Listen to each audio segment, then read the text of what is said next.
Good morning, good afternoon, good evening, and welcome to another edition of Pushing Beyond the Obvious. And I'm your host, Mukesh Gupta. As you know, we've been focusing a lot lately on leadership and how one can become leader worth following. And the fact that leadership is not necessarily a position, but it is a decision that you make. So, which means that even though you don't have a leader on your title, you can still be a leader from wherever you are and lead from wherever you are. And one of the things that enables us to do so is our ability to communicate well and is our ability to influence people with or without formal authority. And the way we can do that really, really well is by effectively telling stories. And that kind of brings us to the guest that we have today, Fadwa. And I've seen her present at various forums, and her ability to tell stories and connect to audiences is really, really, really great.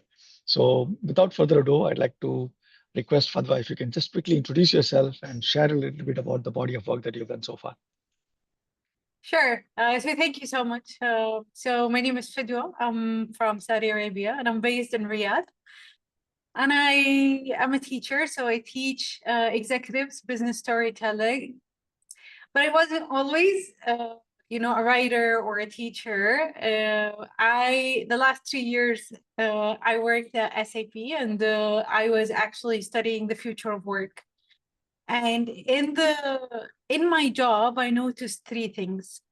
The first thing is that if you want to communicate change, you might want to kind of communicate it in a story. So I started doing it just for me to explain how do I see technology changing work. And then the second thing emerged, which is I realized that I was studying technology, but then I realized the shift of work that's going to happen. And that means that as technology takes more and more of the work that we do, then human to human skills, which we call soft skills or human skills, are going to be super important. And I have a medical background. I never learned these things in college, and so you're either it's part of your community or you can actually learn it. So I realized that it's going to be super important, but it wasn't very obvious when I was studying this. And then the third thing I realized is that when humans communicate, the best technology is to use a story. And so I started just experimenting with that. And that's how I ended up teaching it for the Arabian market. Very interesting. So, from your own experience of having studied this entire future of work, and you talk about the fact that in the future, when we're getting into the future where machines are going to talk to each other a lot more than we are amongst ourselves, and the human to human interaction is becoming more and more crucial. So why do you think stories are probably the best way to uh, do this human to human interactions?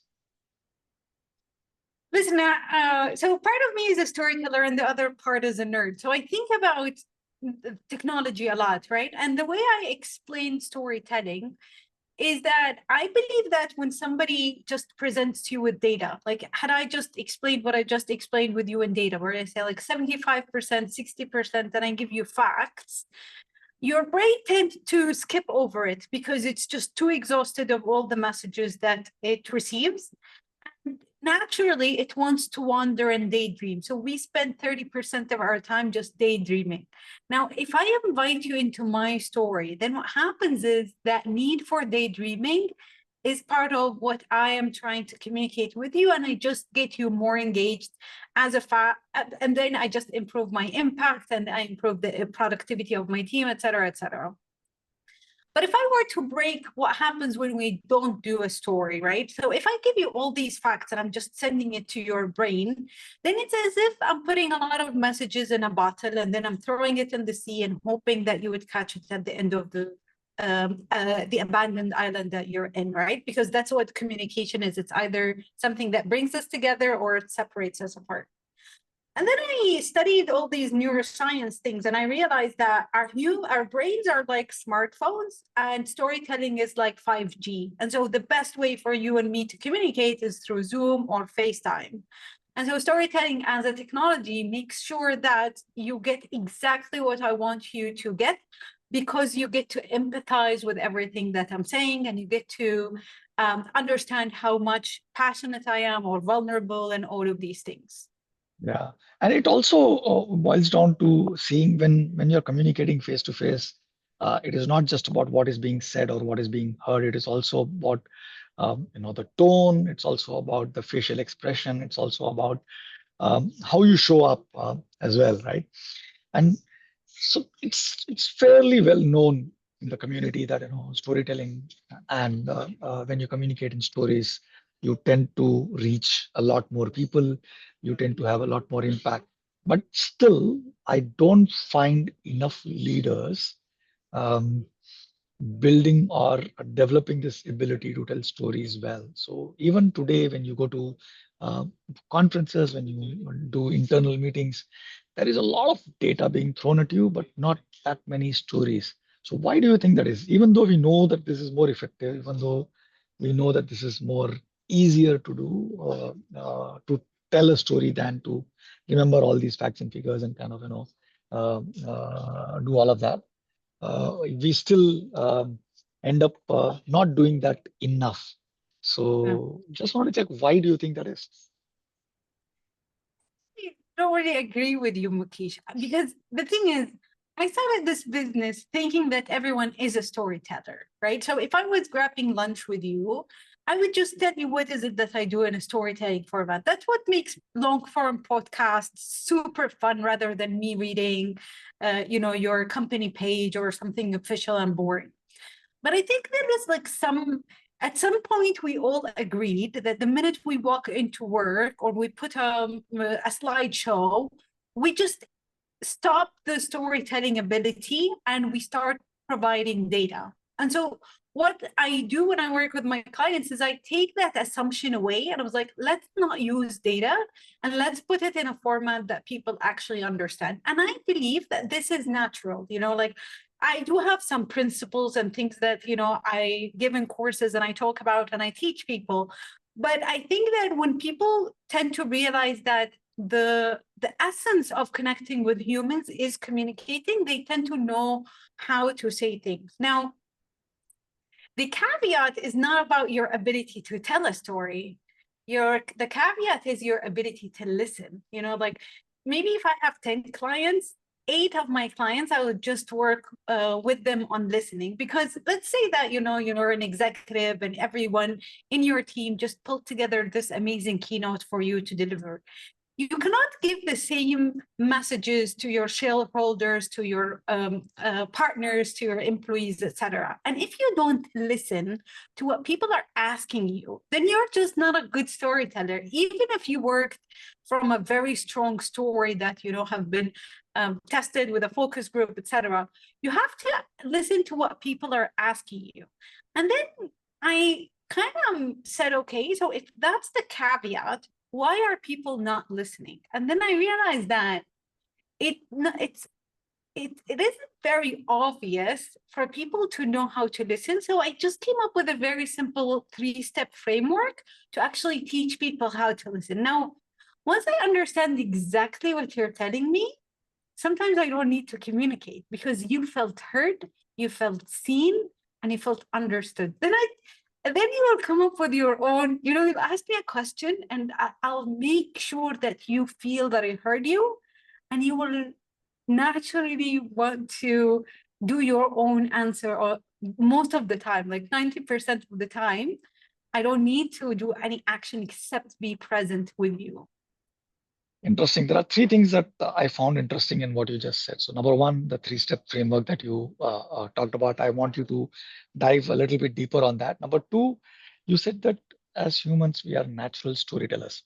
So I also know, and I kind of agree that when we are a child, our ability to make up stories is there in us inherently. So it's not that it has gone away once we've become adults. It's just that uh, um, it is kind of beaten out of us, or we've been told multiple times through our education system that be rational, leave all your emotional part of your a person at home when you come to office. So rational means data, and there is all this data driven decision making hype in organization. So that also kind of stops us from using stories rather than use numbers and facts and figures. And the third thing that you spoke about is also the fact that um, the importance of listening and understanding who the audience is and tailoring our story to the audience that we are talking to. The message that we take to our employees is different. The core may remain the same, but how we present that, package that to our employees is different from how we package it to our customers, to how we package it to our board members, to how we package it to our investors. And that ability to kind of adjust depends on our ability to listen and understand what people want. So long story short, what is the three-step framework that you have for helping people to listen better? Sure. So what I start with is the idea that when people are communicating things, there's a need behind every communication. And this is something I learned from nonviolent communication, right? So if you, for instance, let's say, for example, you tell me, Fadwa, why are you yelling? Like, I'm just, interviewing you. Why are you yelling and, using your hands and doing all of these things? Now, yelling is a cultural thing. It's very subjective. It's your opinion, right? So maybe it's yelling in your context. It's not in my context, right? And so I could hear your judgment and I could put a wall or fight you or, whatever it is that I act as a result of what I just heard. Or I could just start with curiosity by trying to understand what is the need under your comment, right? So if you're saying, why are you yelling? Maybe you need smoothness, right? Because if my voice is a little bit different, then the editing will be hard. So maybe we want words to be much more smoother, then I'll just move my mic away, and that's like, there's no judgment. Or if you're feeling that I'm hostile, then I will have to give you assurance. And so by listening to map your needs, then I can put it in the bracket and solve it. Now that's like a lot of work. So I developed another step, which is much more lazy, but it's not easy to do. And that is, I remember you and I worked on that, the mirroring technique, when we were giving a keynote together. And it's literally just about the ability for me to be present for what you're saying. Like if you're saying, Fadwa, I don't know, why are you yelling, right? While we're recording this podcast, then I'd say, oh, Mukesh, so let me see if I understand you correctly. So you feel that my voice is, and I just repeat everything you're saying to me verbatim. And then you'd say, yeah. And then I would say, is there something more to it? And then it'd say, yeah, I meet a lot of guests and every guest is just different. And some people are just full of energy and I would like to have a consistent theme. And then you would tell me a little bit about how hard is it to do a podcast. And then by the end of these, you sharing, you will find that the solution is for you to maybe write a book or interview people in a mag, whatever it is, the solution, that's just something that you will do. And so you either can be curious or you can start by mirroring people. The third step is actually understanding that there are almost 9 or 10 needs that are universal to every human when they communicate with you. And that's something I learned from Max Neef, who's an economist, and I wrote about him in a LinkedIn article.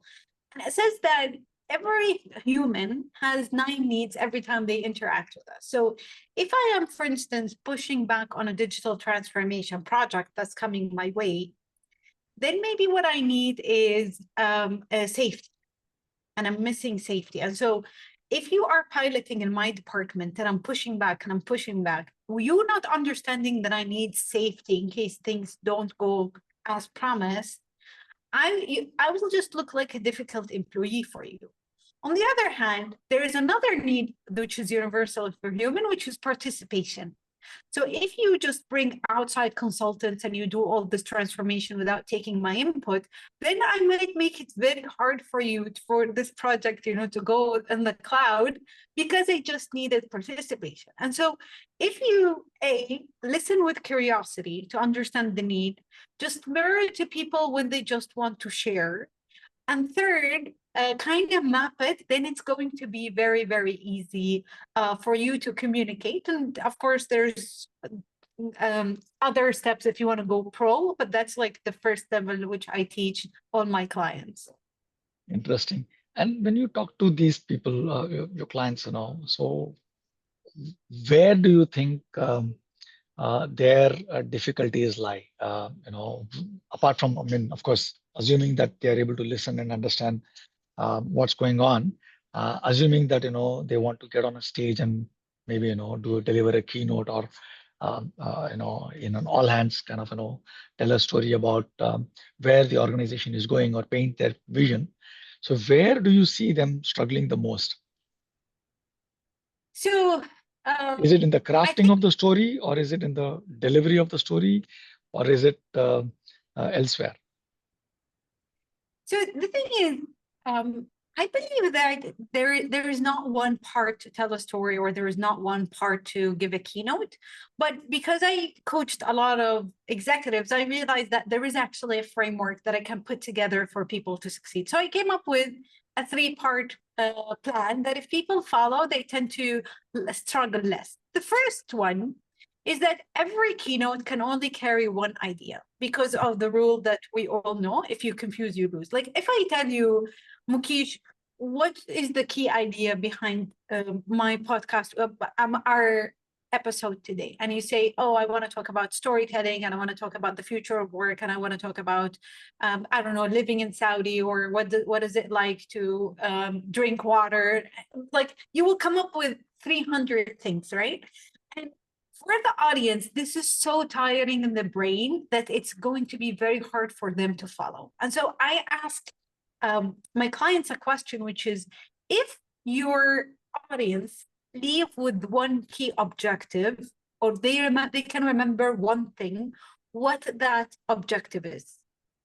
And if you can answer that, then you know your main key idea. Now, if you know that, everything else in the keynote falls into place. But if you outsource the keynote skeleton to someone in your team because you're busy, without telling them what's the key objective, it's like, going on a ride and not telling people what's the destination. So it's just, you'll just keep going in circles. So that's like step one.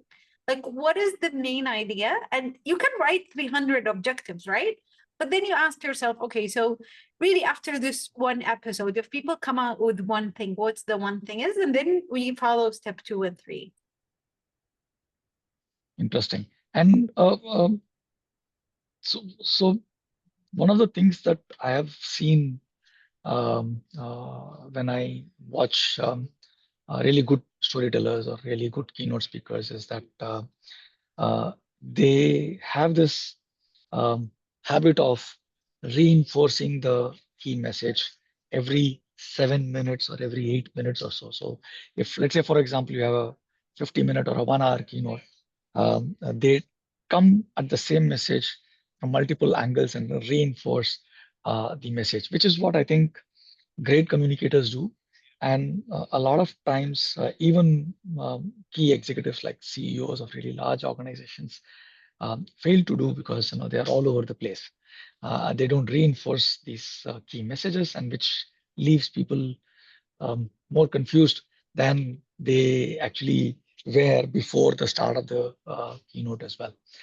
So coming back to the skill of storytelling, right, which is the ability to find relatable stories, because uh, storytelling doesn't necessarily mean telling a story which nobody else can relate to. So you need to be able to tell stories that the audience can actually relate to.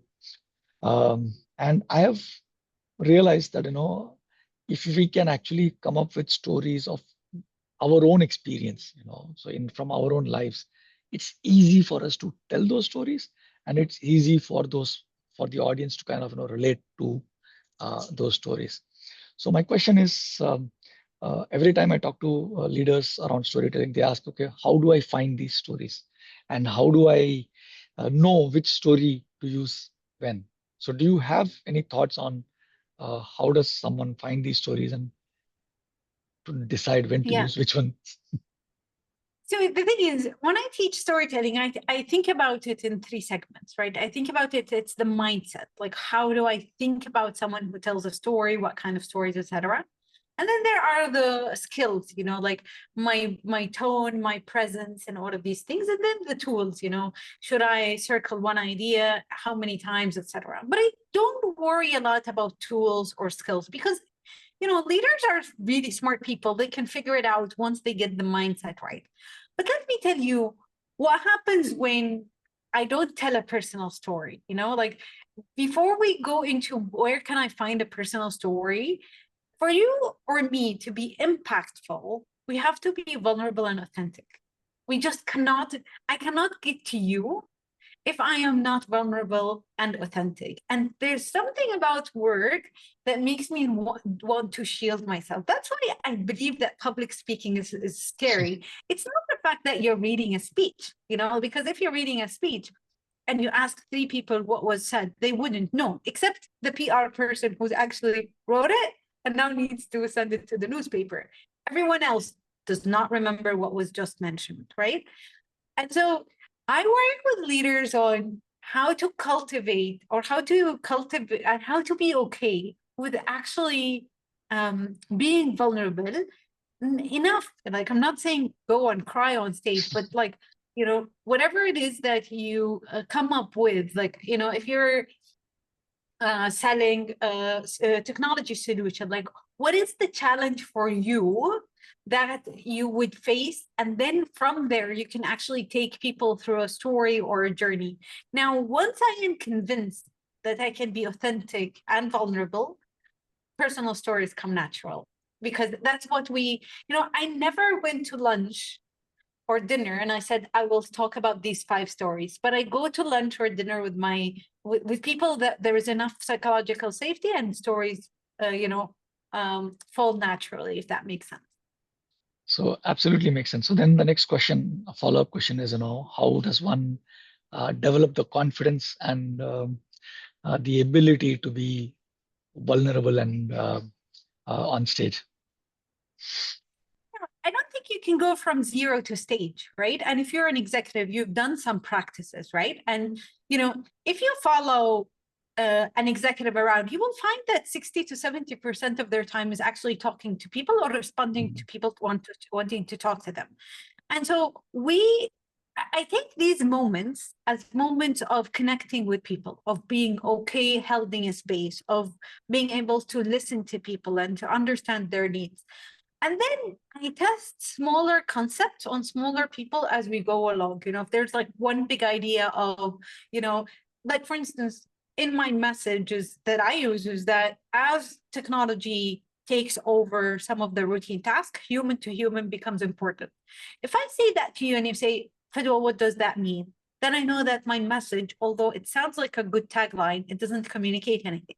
And so I adapt it and I adapt it. And it's exactly like, the comedy specials that you see on Netflix. It wasn't this wonderful when it first started. And even the biggest comedians would like go into these rounds. And so I advise my clients to practice in these moments and see what works, because you need to test it with actual people.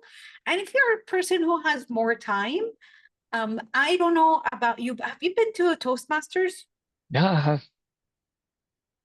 And so I think Toastmasters or a podcast like this is just an amazing way to practice, because comments or people connecting will actually ask you, what do you mean, what do you mean, and you'll get to be better by actually learning out loud from people. I don't think there's a shortcut, but I don't think it's impossible also. Yeah.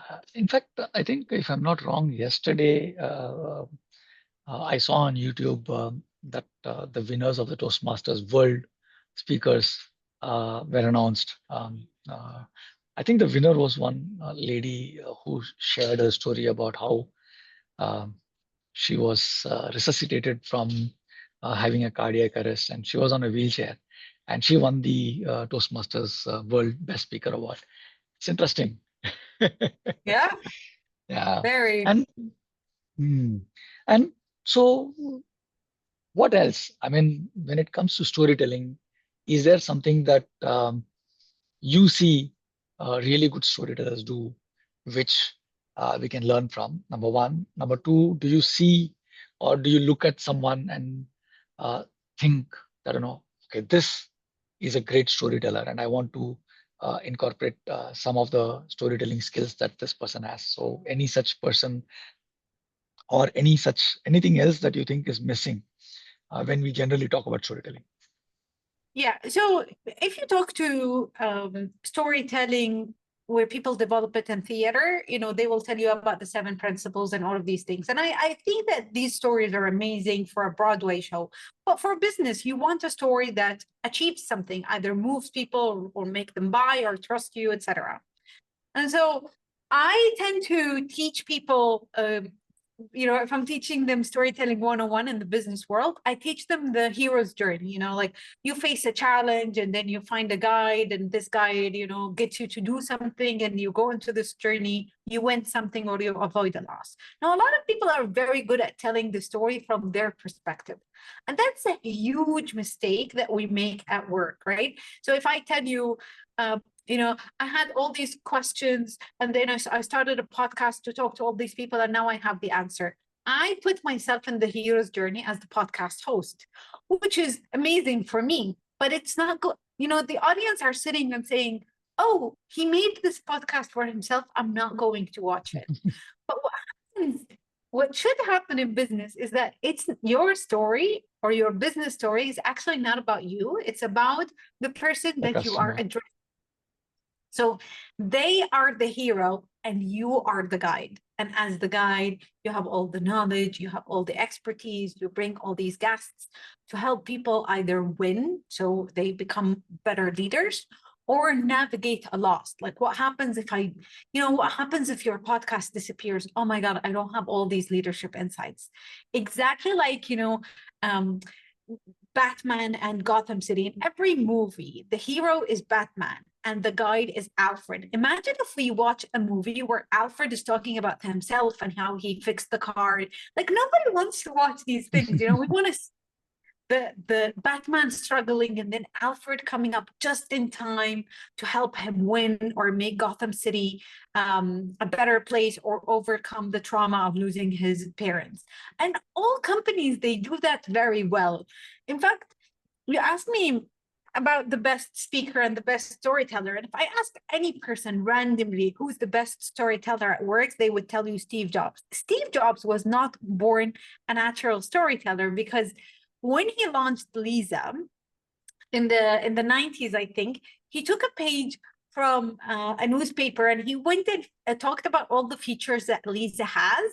And that only a Macintosh wizard person can actually understand. So he was himself the hero, and he talked about how his product is awesome, and nobody understood it. So Lisa was just not relevant in our lives. And then he had to go through this transformation where he actually went to a studio production, that produced Toy Story and all of these things. And from there, when he came out and he launched the iPod and the iPhone, he launched a new campaign saying, think differently. So he says, listen, you're the hero. You have something amazing to express. I am the guide. I'm giving you this device to help you communicate yourself creatively. The same message follows when you buy an Apple Watch. You're the hero who wants to be in good health, and our watch just happened to tells you when something goes wrong. And it's every billion-dollar company does the same message, where the client is the hero and we're the guide. And if you have that figured out, then you can tell amazing stories anywhere you go, no problem, and it would work guaranteed. Yeah, so you're talking about Joseph Campbell's the hero's journey, 12-step hero's journey. And I think in all cultures, we have stories that resonate with this hero's journey concept. And I think you make a very, very, very important point, that don't put yourself as the hero, but put yourself as the guide. And I think that's an insight which I'm hearing for the first time. And the more I think about it, the more I feel how such a stroke of genius it is to always position yourself as the guide and not as the hero, so that whoever is listening to the story can actually put themselves in the shoes of the hero, and they can then think and imagine them going through the transformation and seeing the end result, and which is what you want, right? So ultimately you want them to transform, you want them to act, you want them to adopt, you want them to move, you want them to do something about it. So such a genius move that is.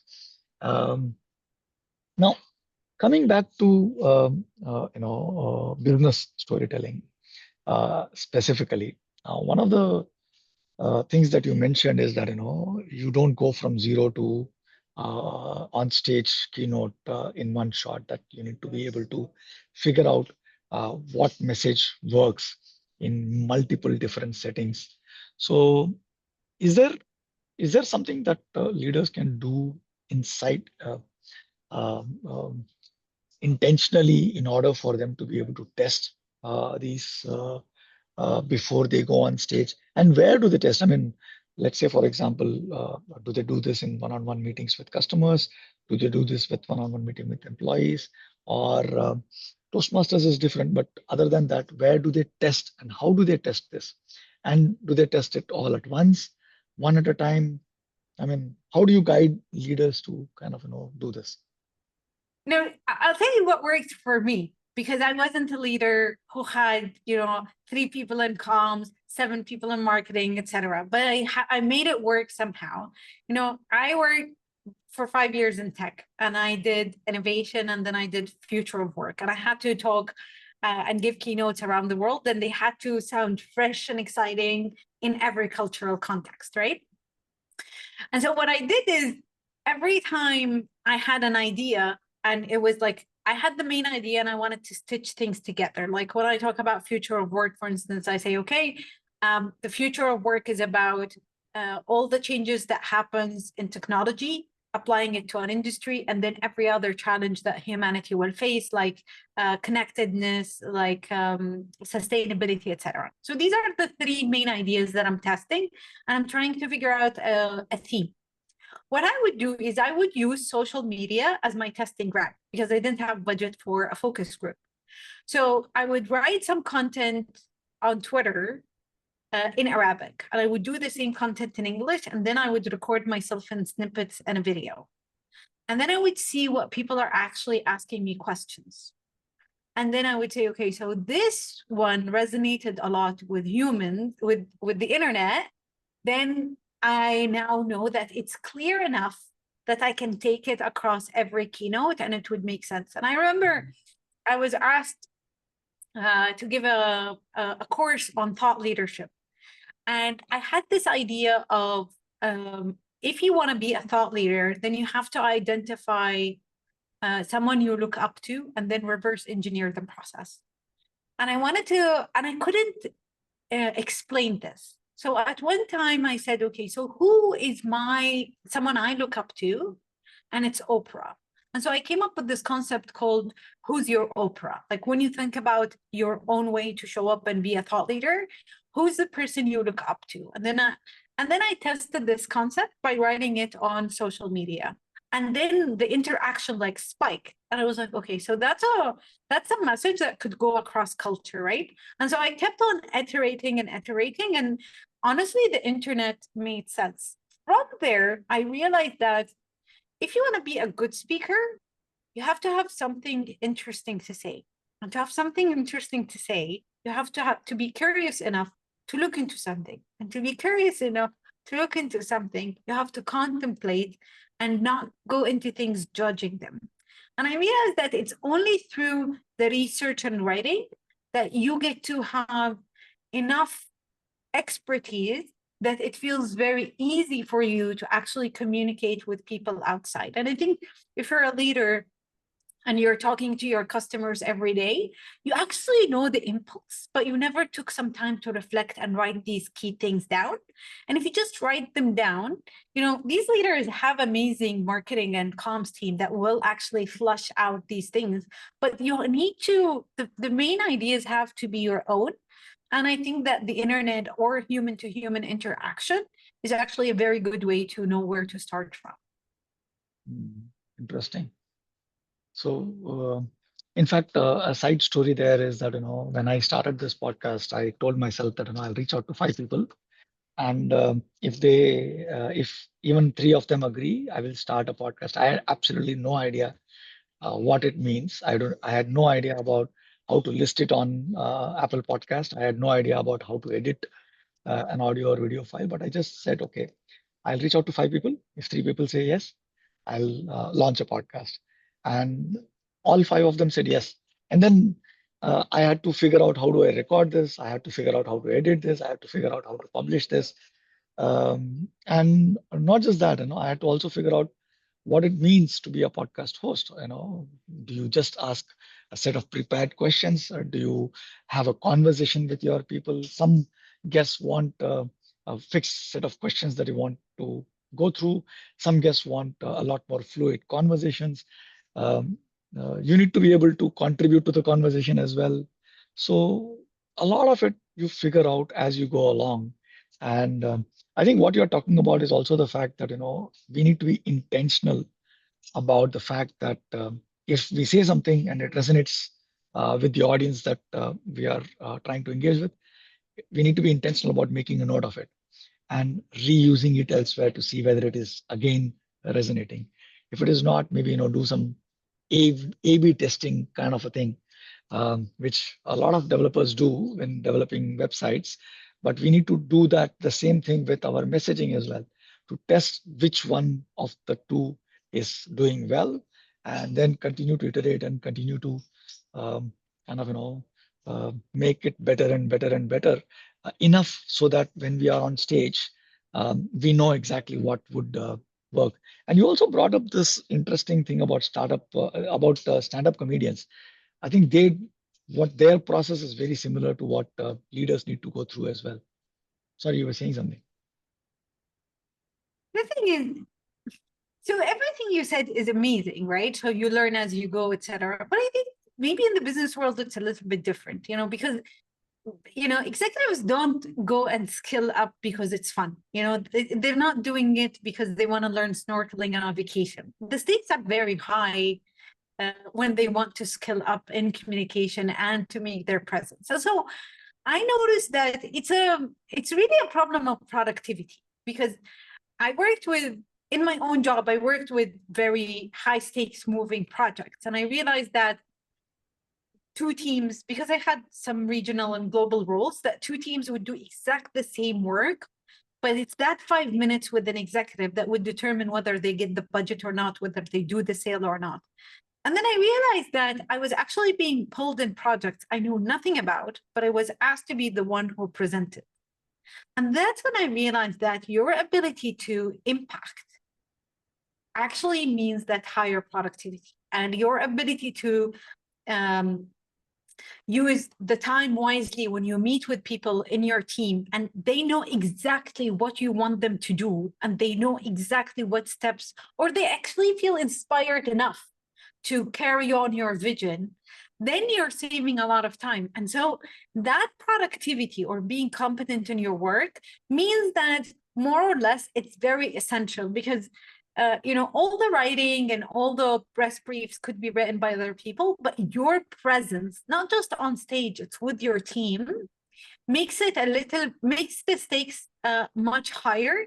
And if you are very competent in inspiring me to why should we build this product, or what do customers tell you when you meet with them, I, as an employee looking up to you, I will actually be able to take this nugget and actually share it with my customers. And so a good leader in storytelling or communication will actually inspire everyone around them to want to become much better. So for me, I think upskilling in that aspect is a productivity question, not something else, if that makes sense.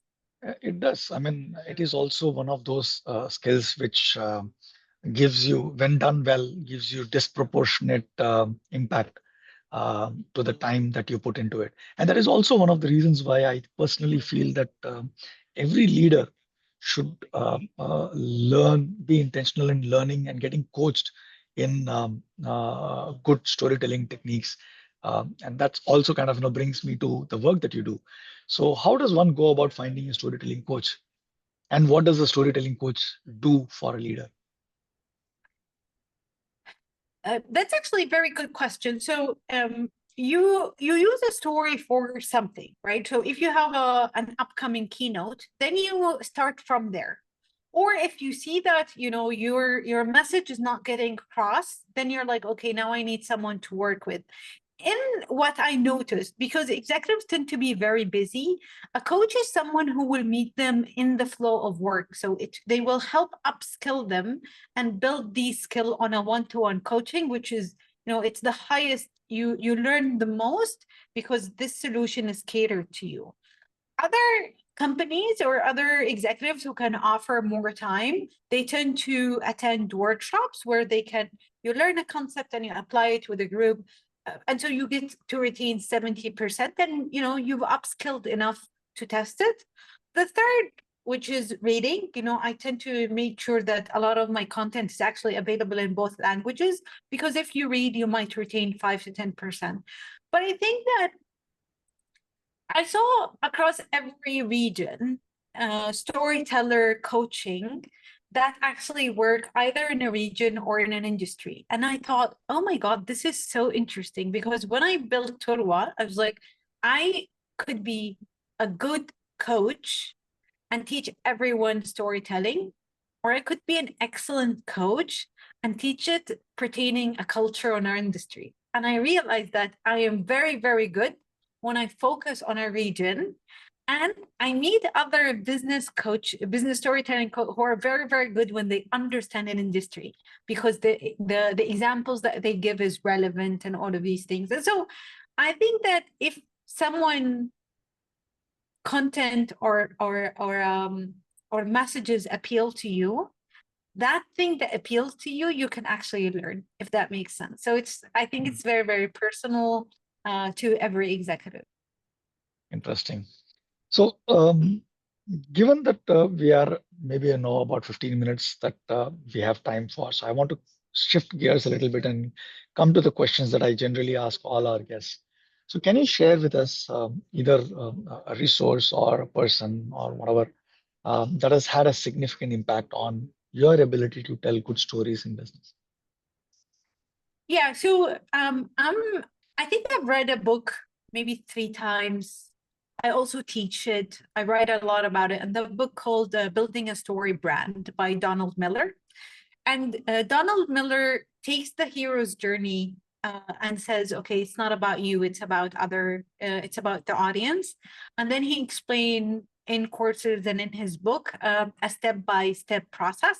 So that's like one of the classic books that you can start with when you want to upskill in storytelling for your business specifically. And if someone wants to go more detail, for me personally, there are two books that I found very, very interesting for me. So one is A Hero with a Thousand Faces by Joseph Campbell, who's the original author of The Hero's Journey. And I think Save the Cat is a book that someone had written. I'm forgetting the name of the author now, but it's about storytelling, but not in a business context, but in a movie context. A lot of screenplays written are following the script writing process that the book lays out. And I also feel that when I read that book, I remember there is a lot of commonalities between what the author talks about for film and how that can actually be relevant for business as well. So thanks for sharing that. So the next question that I always ask is, what has been the most impactful advice you have ever received, and who gave it to you? What's the story behind it? The impactful advice. Well, I actually been thinking a lot. about a couple of things, because what happens in my life is I think that I live my life observing and then reflecting, right? And so I would like be interested in a topic, and I would like start getting all these messages. So a while ago, I thought the key to excellence is mastery. Like you need to be very good enough of the time and do something as as an apprentice. And if you build the best product, people will come. And then I realized that this is actually not the challenge. There's something that we're not talking about that exists, and I just couldn't grab it. And so I was reading Robert Greene to learn about mastery, but then I stumbled on power. And I was like, wait a minute. I teach a lot about how human to human interact. And I realized that some of my clients come to me for impact. And, you know, we learn all these awesome tools about storytelling, but they're actually thinking about power. Power. Because as a leader, you want to be effective. And, you know, power doesn't have to be this scene from Succession where people are fighting and all of these things. It could be the kind of soft power that, you know, you're the number one impactful leader on LinkedIn. So you have an influential power. People care about what you have to say. And so people watch your podcast and consume your content. And so I bought every book I know about power, and I started thinking about what's the 3 advice that I can actually give people on power that will actually help them. And the first one is you just need to get out of your way. You know, like I was always either the only woman in the room or the youngest person in the room, or, you know, I worked in global teams, so maybe I was the only one from a certain region. And I always thought about this as, you know, the glass half full. And I just saw all the missing aspects of why I shouldn't be in the room. And then I worked with a leader who said, Fadwa, what if this is not just enough, it's more than enough? What if it means that you are very unique, that you can fill your own cup and you can learn on the job. So the fact that you're the youngest person says that you might have given it more dedication. The fact that you came from a medical background and you work in tech means that you can learn on the job. And so I thought that I can cultivate enough power in myself, but actually remember that I have what it takes, or I know how to get there, or I can find the right coach or sponsor. So that's the first thing. And then the second thing I realized is that relationships matter. You know, your ability to reach out to 5 people to start a podcast mattered.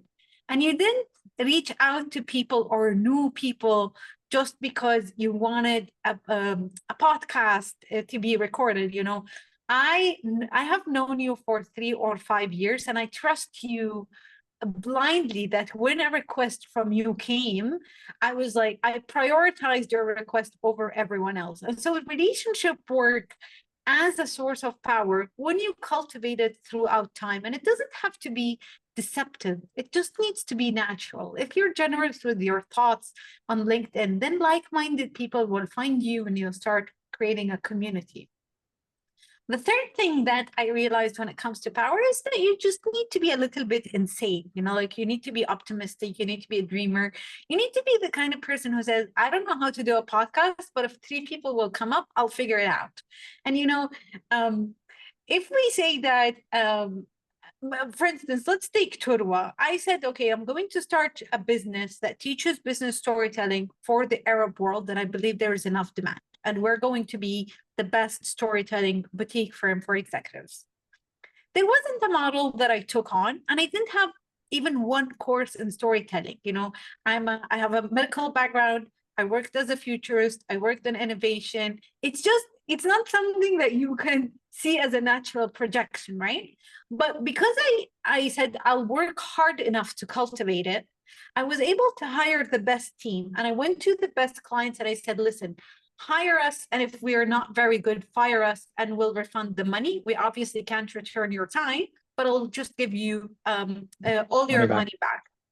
And at some point, my own ability to dream became a self-fulfilling prophecy, and somehow Turwa became a very good business observing the Arab region. And so it's these three things that I can start on my own that will help me create impact on the world. And you just have enough ignition to start one season and then the next, and then you become the best podcast in your niche area that you've chosen. Yeah, I think you make a lot of very interesting points. When it comes to power, I think the most important thing is not to give away the power that you already have, and to Yeah. recognize that you already have multiple sources of power, and and also understand that power is not this negative, does not have this negative connotation that it doesn't mean that you are manipulating people. It just means that you have uh, power is a source of influence, and as long as you use that source of influence to do what is good for team, for others, it grows. And as long as you kind of do things, use that power to grab more power, ultimately it leads to you losing the power that you already have. And that distinction and that understanding is super important. Thanks for sharing that. So the Yeah. last question that I have before we kind of close the conversation today is, the show is called Pushing Beyond the Obvious. So what is obvious to you, which most leaders miss when it comes to storytelling, that makes you go, why don't you get this? Yeah. So this is also one topic that, so I teach, if I'm going to teach business storytelling, I teach listening, and then I teach identifying a conversation. That's just, so once I learned it, it became so obvious that I want to teach it to everyone. And it's something I learned from a book called Super Communicators. And it says that when people talk to you, and you go into your, for instance, you come to me and you share something about your podcast and all of these things, and maybe I had like three podcasts, and I'm the best person, and I just assume, because I'm in a problem solving mode, that you want me to solve your problem, and I start like giving you advice on what you should do, and you never apply it, and I get very irritated. Now, what's happening here is that people are always having three different kind of communication, and if you can't distinguish which communication they are having, then you will be a super communicator by default. And the book says that the three kind of communication is, the first one, social. It's like 70% of the time we're having a social conversation. That's when like I start a meeting and I say, hey, which school did you go to? Or I start by saying, you and I worked in SAP. I want to circle around the fact that we belong in a tribe somehow. That's Community. why Yeah.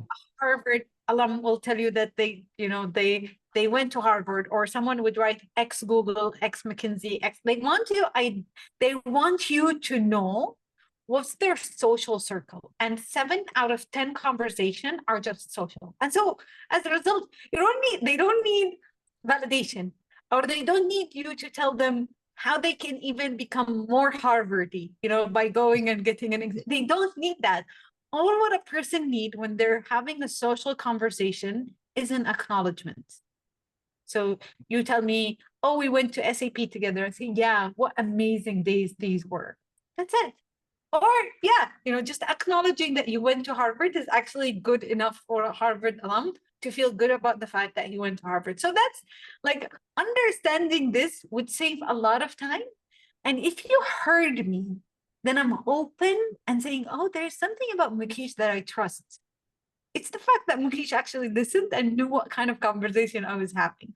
And I go and I meet a lot of comms people who would like tell me a lot of things about their executive, and they don't want a diagnosis at this point. Or I know that they are not in the right state of mind for me to give them a decision making. And so I say, okay, so I heard you, and these are the things. Okay, so I'll send you over a proposal tomorrow. And that's when I go into prognosis mode and diagnosis mode and solution. So that's the first conversation. The second one is the emotional conversation. If I tell you, I cannot do a podcast now, you have to give me all these questions, I am actually going into crisis mode, because maybe podcast recording makes me anxious, right? And so I ask you all, and you're like, listen, are we going to do it or not do it? I'm not in a decision making. I am hurt, and so I want someone to um, more or less listen to me and make sure that or at least just be present until I go into a calming state of mind. And so, if, for instance, a client of mine now learned everything, but it's the show, it's show time, and now they have to go on stage, reminding them the steps or procedures does not help. It's just being there and holding the space until they find confidence in them enough or be emotionally regulated enough. And that's when, as a leader, you have to distinguish when someone is, let's say, resigned, but it's an emotional resignation. You just need to hold space for that. And I remember you've told me a couple of stories where you faced some of these things, but I won't disclose any data. The third kind of conversation is the decision making. So these are when we know that I have a quarterly review and I actually sent you an Excel sheet or I sent you some sort of a template and it's scheduled, then you kind of gauge the room, but more or less everyone knows it's decision making. But you can't, because, leaders tend to box themselves into, oh, I'm the person who's going to solve every problem. First, the team doesn't learn anything. Second, you will exhaust yourself because you can't solve every problem as a leader and you shouldn't. And then third, you're not asking the strategic questions because you're just into, and if you're unable to distinguish these three things, people say, oh, there's something off about this person. And it's just that mapping that you've mismatched. Interesting. So I think one of the primary responsibilities of leaders and first principles based leaders is their ability to communicate really, really well.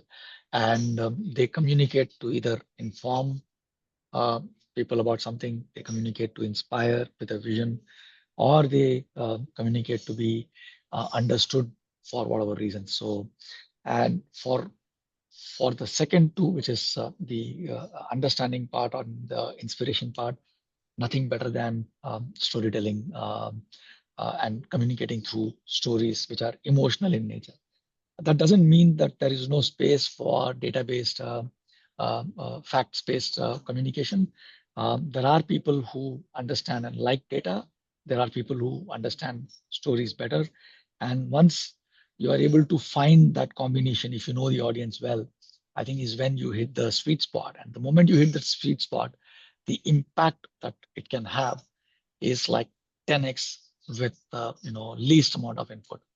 And yeah. So thanks a lot for taking time and talking to me. Tell us where people can figure out or go to find more about Tova and the work that you are doing. Where can people connect? Yeah, so I publish all my English content on LinkedIn, and so it's Fadwa Alhargan, and I love to connect with people. People come up with amazing insights, which I just I keep on learning, which is amazing. Super. So I'll link your LinkedIn profile to the post when it goes live. And yeah, thank you so much, and have a great day ahead. Take care. Yeah, take care. Bye.